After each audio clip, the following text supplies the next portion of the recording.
보물을 품은 영지, 가야산 해인사. 영지는 신령스러운 기운이 뭉쳐있는 장소를 말한다. 영지에 가면 좋은 기운 속에서 마음은 맑아지고 밝아지며 생각이 높아진다. 그러면 인생이 달라지고 획기적인 변화가 일어난다. 먼저 구독과 좋아요 부탁드립니다. 고대를 배경으로 한 영화 중에서 보물을 찾아가는 이야기는 무척 흥미를 끈다. 예를 들면 성배, 명검, 성괴 등을 찾는 것이다. 오랜 역사를 가진 민족이나 나라들은 다들 이러한 전설이나 보물이 있다. 그러면 5천년 역사를 가진 우리는 이런 전설이나 보물이 없었단 말인가? 있다. 바로 해인이다. 우선 해인이라는 이름 자체가 난해한 의미를 품고 있다. 바다의 도장이 무슨 뜻이란 말인가? 구전으로 전해져 오는 수십 종류의 해인설화에 의하면 해인은 바다 밑의 용궁에서 용왕이 쓰던 도장으로서 보물 중의 보물이었다. 우연한 계기로 육지에 올라오게 된 해인을 식자에 찍으면 먹을 것이 나오고 주자에 찍으면 술이 나온다고 여겼다. 금 나와라 뚝딱, 은 나와라 뚝딱하는 만사형통 도장이었던 것이다.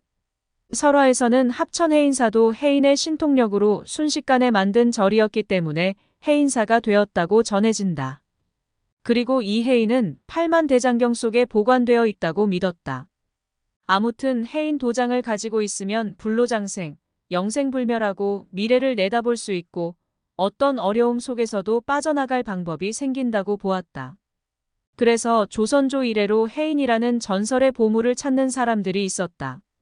이는 조선조가 아니라 그 이전의 삼국시대나 고려시대를 거쳐 내려오는 신화였을 수도 있다. 조선 말기에 풍수 마니아였던 흥선대원군이 자신의 아버지였던 남연군의 묘를 충남 예산군 덕산면 산자락에 썼다. 기존에 있던 절을 없애고 거기에다 남연군 묘를 쓰고 난 뒤에 아들 고종이 태어났으니 효험이 있긴 있었다고 봐야 한다. 그런데 이 천하의 명당을 잡아준 직관이 정만인이라는 인물이었다. 실제로 군왕이 나오는 군왕지지를 잡아줄 정도의 실력과 안목이 있었던 정만인은 보통 인물이 아니었던 것 같다. 명산대천에서 수십 년간 풍수도참과 여러 가지 도가의 비술에 대한 식견이 있었던 것이다. 대원군도 보통 인물이 아닌데 그를 설득해서 믿음을 주고 군왕지지를 잡아줄 정도의 정만인은 이 방면에도 통한 사람이 아니었을까? 정만인이 남연군묘를 잡아준 이래로 조선 민초들 사이에 풍문이 떠돌았다. 정만인이 해인을 가지고 있는데 해인을 들고 몰래 심산유곡으로 숨었다. 또는 경남 합천 가야산의 해인사 장경각에 해인을 숨겨놓았다 등의 소문이었다. 합천 가야산에 있는 절 이름이 왜 해인사란 말인가? 해인산매에 들어가면 바로 거기가 해인사다. 그리고 해인산매의 경지에 들어가 진리를 표현해 놓은 것이 바로 의상대사의 법성계다. 방대한 화엄경을 7원 39, 총 210자로 압축하고 글자 배열을 만자와 비슷한 도상 형식으로 배열한 법성계는 법계도장 또는 해인도로도 불렸다. 해인사 국왕로 앞마당에 만자 비슷한 형태로 디딤돌을 만들어 놓았는데 이 형태가 곧 법성계이다. 의상대사법성계의 한 대목이 일미진중함 시방이다. 하나의 먼지 속에 온 세상이 다 담겨 있다는 의미다. 도대체 이게 무슨 소리인가? 물론 개념적으로 머리에서는 이해할 수 있다고 치자. 그러나 현실 세계에서 일미진중함 시방의 사례를 발견하기가 어렵다. 머리로만 아는 것보다는 현실에서 자기 경험으로 부딪혀야만 진짜 알게 되는 것이다. 8만 대장경이 보존된 해인사는 세계 최고의 도서관이다. 200장 내지 300장도 아니고 자그마치 8만 장이 넘는 목판책이 보관되어 있다. 양피지나 종이책 도서관은 서양에도 많겠지만 그만한 양의 목판에 새겨진 책이 있는 곳은 세계 어디에도 없다. 그 공력과 정성은 국력 차원이 아니면 감당할 수 없는 수준이다. 경판은 고려시대 후기인 1237년부터 만들어졌으니 거의 800년의 세월 동안 보관돼 있는 것이다.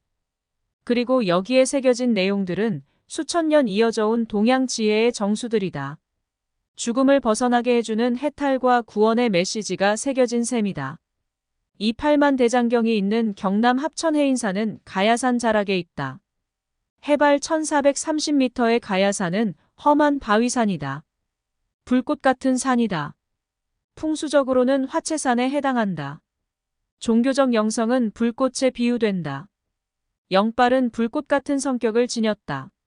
사주팔자에 화기가 많은 사람들이 기도를 하면 다른 사람들보다 기도빨이 훨씬 잘 받는다. 종교 체험은 어느 순간에 불꽃처럼 타오르는 속성이 있다. 해인사는 이 가야산의 중턱에 자리 잡고 있는 것이다. 가야산은 북방민족의 침입으로부터 어느 정도 안전한 곳이다. 한반도 남쪽이라서 거란 몽골이 쳐들어오더라도 거리가 멀다. 또한 남쪽의 왜구들이 침입해도 보호받을 수 있는 위치다. 왜구들이 남해안에 배를 대놓고 육로로 한참을 걸어와야만 도달할 수 있는 데다가 산세가 험해서 쉽게 공략할 수 있는 지형도 아니다. 가야산 해인사는 남북의 외적을 방어하기에 좋은 위치이기는 하지만 한 가지 취약점이 있다. 바로 화재였다. 목판 대장경은 화재에 약하다. 불이 나면 어떻게 할 것인가?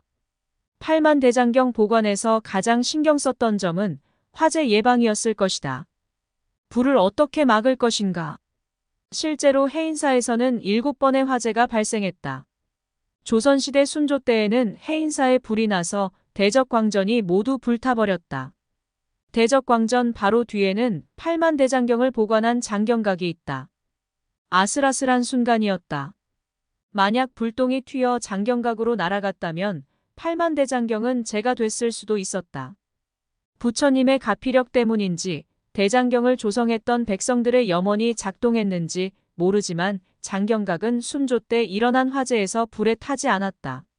이때 불타버린 해인사 대적광전을 복원한 인물이 추사 김정희의 아버지인 김노경이었다. 당시 김노경은 경상관찰사로 있었다. 복원 불사 비용의 3분의 1은 본인 돈으로 부담하고 3분의 1은 경상가명에서 나온 돈이었고 마지막 3분의 1은 해인사의 돈으로 감당했다고 전해진다. 해인사에서 취한 화재 예방의 비책은 풍수비보였다. 우선 해인사 앞산 이름을 매화산으로 정했다. 불을 묻어놓은 산이라는 뜻이다. 매화산은 뾰족뾰족하게 생겨서 불꽃 형상이다. 기도빨 받는 데는 좋지만 화재를 불러일으킬 수 있다고 본 것이다. 그 다음은 절 군데군데 소금을 묻는 방법이었다. 소금은 바닷물이 뭉쳐서 생긴 진액이다. 소금을 묻으면 바닷물을 갖다 놓은 셈이다. 대적광전 앞에 돌로 된 축대 위에 구멍을 2군데 파고 여기에다 소금을 넣었다. 유런 앞에 바위 속에도 구멍을 1군데 파고 소금을 넣어뒀다. 해인총림 현판 앞 오른쪽 방향의 바위에도 2군데 구멍을 파서 소금을 넣었다. 그 옆에 스님들이 거처하는 건물 정원에도 소금을 넣어둔 바위 구멍이 2군데 있다. 소금 구멍의 지름은 대략 10cm, 깊이는 20cm 정도 된다. 그리고 매년 음력 5월 5일 단오날에는 스님들이 매화산 정상 부근에 소금단지 6개를 묻고 오는 행사를 치른다. 단오날에 하는 이유는 화기가 가장 강한 날이기 때문이다. 팔만대장경을 화재로부터 보호하는 비책은 바로 소금이었던 것이다. 동양 최고의 지혜가 새겨진 팔만대장경과 어떤 어려움에서도 빠져나갈 수 있는 신의 도장해인, 두 보물을 간직한 해인사야말로 그대로 보물이고 그 터는 영지인 것이다. 구독과 좋아요 부탁드립니다.